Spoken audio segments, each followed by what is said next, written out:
Hello guys, நான் உங்கள் anime man. Dragon பால் blood லைன்ஸுடைய episode 3 தான் இந்த வீடியோவில் பார்க்க போகிறோம். அதுக்கு முன்னாடி நம்ம சேனலுக்கு சப்ஸ்கிரைப் பண்ணிவிட்டு அப்படியே அந்த லைக் பட்டனையும் தட்டி விட்டுருங்க. நம்மளுடைய பேக்கப் சேனலும் இருக்குது, மறக்காமல் அதுக்கும் சப்ஸ்கிரைப் பண்ணி வச்சுக்கோங்க. லிங்க் டிஸ்கிரிப்ஷனில் இருக்குது. ஃபர்ஸ்ட் எபிசோடில் கோகுவும் வெஜிடாவும் இந்த ஏர்த்தை பார்த்துக்கிற இந்த பொறுப்பை ட்ரங்க்ஸ் கிட்டேயும் கோட்டன் கிட்டேயும் கொடுத்துருப்பாங்க. இந்த ஒரு பொறுப்பை ட்ரங்க்ஸும் கோட்டனும் ஏற்றுக்கிட்ட உடனே இவங்களுக்கு பிரச்சனை வந்திருக்கும். ஒரு வித்தியாசமான ஒரு ஏலியன் ஏர்த்தை இன்வைட் பண்ணியிருக்கும். இந்த ஒரு ஏலியன் கிட்ட ட்ரங்க்ஸும் கோட்டனும் தோத்துட்டாலும் ஒரு மிஸ்டீரியஸான கேரக்டர் வந்து இவங்களை காப்பாற்றிருக்கும். அதுக்கப்புறம் தான் ட்ரங்க்ஸும் கோட்டனும் கண்டிப்பாக நம்ம இண்டிவிஜுவல் ட்ரைனிங்கில் கான்சென்ட்ரேட் பண்ணணுங்கிறத புரிஞ்சுக்கிட்டு 2 பேருமே இண்டிவிஜுவலாக ட்ரைனிங் எடுக்க போயிருப்பாங்க. இதில் ட்ரங்க்ஸ் யாரோ ஒருத்தரை தேடி போயிருப்பார்.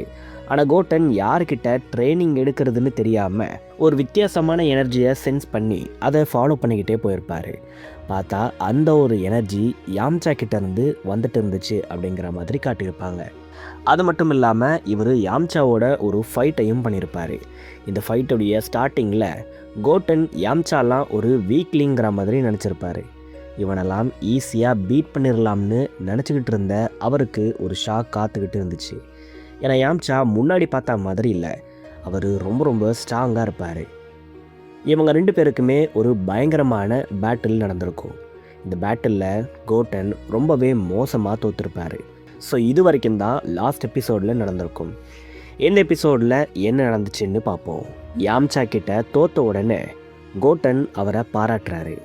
நான் முன்னாடி பார்த்த மாதிரி இல்லை, நீ ரொம்பவே பவர்ஃபுல்லாக மாறிட்ட யாம்சாங்கிற மாதிரி கோட்டன் யாம்சாவை பாராட்டுறாரு. அதுக்கு யாம்சா, இது எல்லாத்துக்குமே நான் மாஸ்டர் ரோஷிக்கு தான் நன்றி சொல்லணுங்கிற மாதிரி சொல்லியிருப்பார். மாஸ்டர் ரோஷியா, அவர் அப்படி என்ன பண்ணாருங்கிற மாதிரி கோட்டன் கேட்க, சில வருஷத்துக்கு முன்னாடி மோரோ பூமியை இன்வைட் பண்ணதுக்கப்புறம் கோகுவும் வெஜிடாவும் மோரோவை எதிர்த்து போராடி இருப்பாங்க. ஆனால் என்னால் அந்த ஒரு டைமில் எதுவுமே பண்ண முடியல. கோகுவும் வெஜிடாவும் இல்லைன்னா இந்த ஏர்த்தை ப்ரொடெக்ட் பண்ணுறதுக்கு யாருமே இல்லை. அதனால் நான் பவர்ஃபுல்லாக மாறணுங்கிற மாதிரி யோசித்தேன். இதுக்காக கண்டிப்பாக மாஸ்டர் ரோஷியை பார்த்து அவர்கிட்ட ட்ரைனிங் எடுத்துக்கணும்னு நான் நினச்சேன்.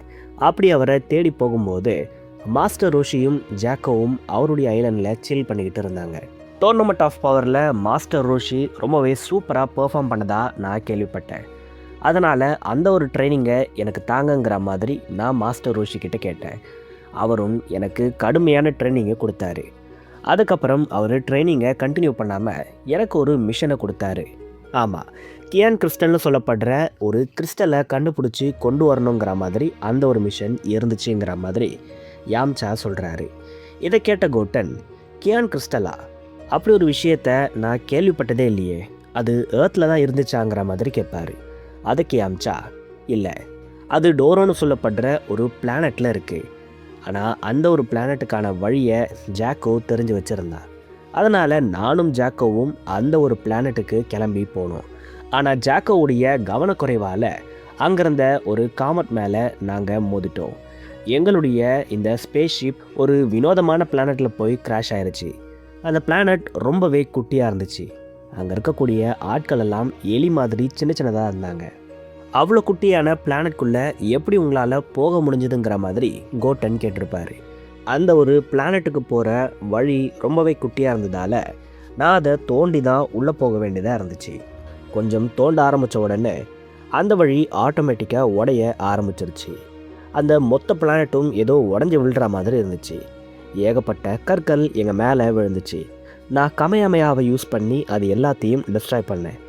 ஒரு கட்டத்தில் அந்த ஒரு பிளானட்டே ஏதோ ஒரு குகை மாதிரி இருந்துச்சு.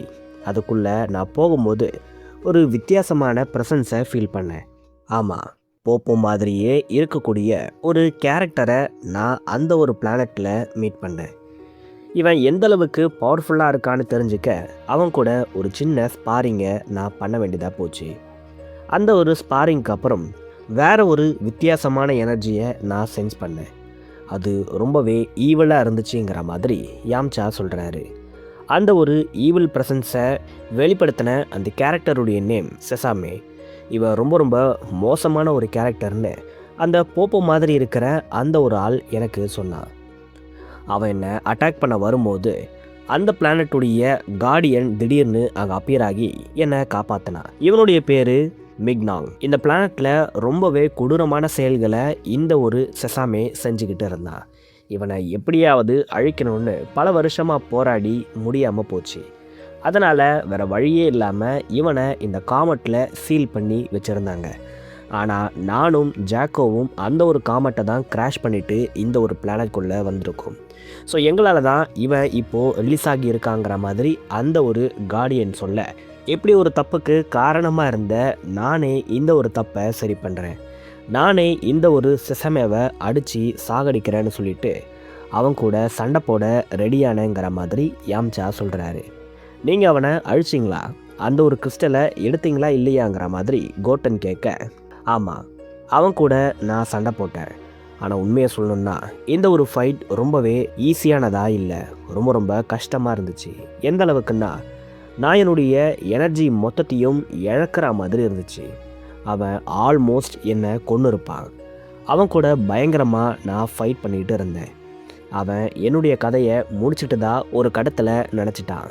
ஆரம்பத்திலருந்தே என்னால் அவனை பீட் பண்ண முடியாதுங்கிற எண்ணம் அவனுக்கு இருந்துக்கிட்டே இருந்துச்சு. அவனுடைய இந்த அரகன்ஸ் தான் அவனுடைய தோல்விக்கு முக்கிய காரணமாக இருந்துச்சு. அந்தளவுக்கு அவன் என்னை அண்டர் எஸ்டிமேட் பண்ணான். இதை யூஸ் பண்ணிக்கிட்டு நான் கடைசி நேரத்தில் அவனை பயங்கரமாக அட்டாக் பண்ணிட்டேன். அவனை என்னுடைய கீ பிளாஸ்டால் மொத்தமாக நான் காலி பண்ணிட்டேங்கிற மாதிரி யாம்சா சொன்னார். ஸோ நீங்கள் அந்த கிறிஸ்டலை எடுத்துகிட்டு போய் மாஸ்டர் ரோஷி கிட்ட கொடுத்தீங்களா இல்லையாங்கிற மாதிரி கோட்டன் கேட்குறாரு.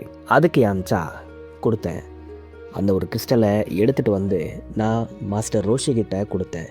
ஆனால் அதுக்கப்புறம் தான் எனக்கு புரிஞ்சுதுங்கிற மாதிரி திடீர்னு யாம்சா சோகமாக பேச, அடுத்து என்னாச்சுங்கிற மாதிரி கோட்டன் சீரியஸாக கேட்குறாரு.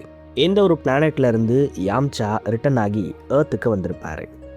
இவர் வரும்போது மாஸ்டர் ரோஷி அவருக்காக வெயிட் பண்ணிட்டு இருந்திருப்பார். யாம்சாவை பார்த்துட்டு ரோஷி எமோஷ்னலான நிறைய விஷயங்களை பேசியிருப்பார். என்னுடைய டைம் இந்த பூமியில் முடிஞ்சிருச்சு. இத்தனை கால வருஷமாக நான் இந்த பூமியில் வாழ்ந்துட்டேன். இதுக்கு மேலே நான் மூவ் ஆன் ஆகியே ஆகணுங்கிற மாதிரி மாஸ்டர் ரோஷி பேசினார். அதனால் இந்த ஒரு டர்ட்டில் ஸ்கூலை நீயே பார்த்துக்கோ யாம்சாங்கிற மாதிரியெல்லாம் மாஸ்டர் ரோஷி சொல்ல, அப்படியெல்லாம் பேசாதீங்கிற மாதிரி நான் அவரை கன்வின்ஸ் பண்ணேன். சரி, அந்த கிறிஸ்டலை வெளியேடுன்னு மாஸ்டர் ரோஷி சொல்ல அதை நான் வெளியே எடுத்தேன். அந்த ஒரு கிறிஸ்டல் திடீர்னு ஜொலிக்க ஆரம்பிச்சிருச்சு.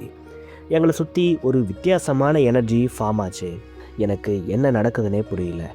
ஆனால் மாஸ்டர் ரோஷிக்கு எல்லாமே புரிஞ்சுது. கொஞ்ச நேரத்துலலாம் அவருடைய உடம்பு கோல்டன் கலரில் க்ளோவாக ஸ்டார்ட் ஆகிடுச்சு.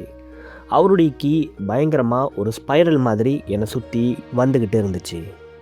இந்த ஒரு கிறிஸ்டல் கொஞ்சம் கொஞ்சமாக வேப்பரைஸ் ஆக ஆரம்பிச்சிருச்சு. என்னுடைய கண்ணுக்கு முன்னாடியே மாஸ்டர் ரோஷியோடைய உடம்பும் கொஞ்சம் கொஞ்சமாக வேப்பராக மாறுச்சு. மாஸ்டர் ரோஷி கடைசியாக, நான் உன் மேலே அதிக நம்பிக்கை வச்சுருக்கேன் யாம்சான்னு சொல்கிற அந்த ஒரு சத்தம் மட்டும் என்னுடைய காதுக்கு கேட்டுச்சு. மாஸ்டர் ரோஷியுடைய கீ வேனிஷ் ஆகிறத கோகு, பிக்கலோ, கோவான், டியன் மாதிரியான எல்லா கேரக்டர்ஸும் ஃபீல் பண்ணுறாங்க. கொஞ்சம் கொஞ்சமாக மாஸ்டர் ரோஷியுடைய ப்ரெசன்ஸ் கம்மியாகிட்டே இருந்துச்சு. கொஞ்சம் கொஞ்சமாக அது அப்படியே வேப்பரைஸ் ஆச்சு. ஒரு கட்டத்தில் மாஸ்டர் ரோஷி அப்படியே தின் ஏரில் கலக்க ஆரம்பிச்சிட்டாரு. மொத்தமாகவே அவருடைய பாடி என் கண்ணுக்கு முன்னாடியே மறைஞ்சு போச்சு. அவருடைய ப்ரெசன்ஸ் அப்படியே ஒரு கோல்டன் லைட்டாக மாறி என்னை சுற்றி வந்துக்கிட்டு இருந்துச்சு. ஒரு கட்டத்தில் அவருடைய கீ கம்ப்ளீட்டாக வேனிஷ் ஆயிடுச்சு. ஒரு மிகப்பெரிய விண்ட் எழும்பி அந்த ஐலாண்டில் இருந்த மொத்த ஃபாகையும் கிளியர் பண்ணிக்கிட்டு இருந்துச்சு. அந்த ஒரு விண்டிலேயே மாஸ்டர் ரோஷியுடைய கீயும் கலந்துச்சு. ஒரு மிகப்பெரிய சூறாவளி மாதிரி சுற்றிக்கிட்டு அது என்னை தாக்குச்சு. எனக்கு என்ன பண்ணுறதுனே தெரியல. ஒரு கட்டத்தில் இந்த ஏர்த்தில் இருக்கிற எல்லா கீயோடையும் மாஸ்டர் ரோஷியுடைய கீயும் கம்பைன் ஆகிட்ட மாதிரி நான் ஃபீல் பண்ணேன். கடைசியில் மாஸ்டர் ரோஷி காற்றுலையே கரைஞ்சு போயிட்டார். அவருடைய ஷெல்லும் அவருடைய ஒரு சில பொருட்களும் மட்டும்தான் அங்கே இருந்துச்சு. உண்மையை சொல்லணுன்னா மாஸ்டர் ரோஷி எனக்கு ட்ரைனிங்கை மட்டும் கொடுக்கல, ஒரு மிகப்பெரிய பொறுப்பை என்னுடைய ஷோல்டரில் அவர் வச்சுட்டு போயிருக்காரு. இந்த ஒரு பொறுப்பை இதுக்கு மேலே நான் தான் தாங்கணும். இதுக்கு மேலே அவருடைய வழியில் நான் தான் நடக்கணுங்கிற மாதிரி யாம்சா ரொம்பவே ஃபீல் பண்ணிட்டு சொல்லிகிட்டு இருக்க இந்த ஒரு எபிசோட் முடியுது. மாஸ்டர் ரோஷி என்ன பொறுப்பை யாம்சாக்கு கொடுத்தாரு, கோட்டன் அடுத்து என்ன பண்ண போகிறாருங்கிற எல்லாத்தையும் அடுத்த எபிசோடில் நான் உங்களுக்கு சொல்கிறேன்.